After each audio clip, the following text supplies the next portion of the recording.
অমলকান্তি আমার বন্ধু। স্কুলে আমরা একসঙ্গে পড়তাম। রোজ দেরি করে ক্লাসে আসতো, পড়া পারত না। শব্দরূপ জিজ্ঞেস করলে এমন অবাক হয়ে জানলার দিকে তাকিয়ে থাকতো যে দেখে ভারী কষ্ট হতো আমাদের। আমরা কেউ মাস্টার হতে চেয়েছিলাম, কেউ ডাক্তার, কেউ উকিল। অমলকান্তি সেসব কিছু হতে চায়নি। সে রোদ্দুর হতে চেয়েছিল। ক্ষান্ত বর্ষণ, কাকডাকা বিকেলের সেই লাজুক রোদ্দুর। জাম আর জামরুলের পাতায় যা নাকি অল্প একটু হাসির মতো লেগে থাকে। আমরা কেউ মাস্টার হয়েছি, কেউ ডাক্তার, কেউ উকিল।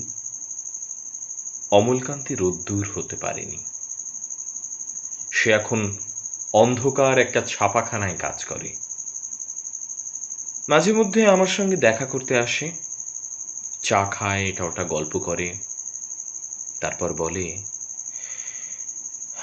উঠি তাহলে। আমি ওকে দরজা পর্যন্ত এগিয়ে দিয়ে আসি। আমাদের মধ্যে যে এখন মাস্টারি করে, অনায়াসে সে ডাক্তার হতে পারত। যে ডাক্তার হতে চেয়েছিল, উকিল হলে তার এমন কিছু ক্ষতি হতো না।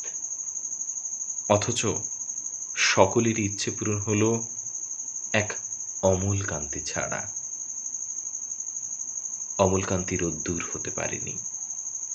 সেই অমলকান্তি রোদ্দুরের কথা ভাবতে ভাবতে ভাবতে ভাবতে যে একদিন রোদ্দুর হতে চেয়েছিল।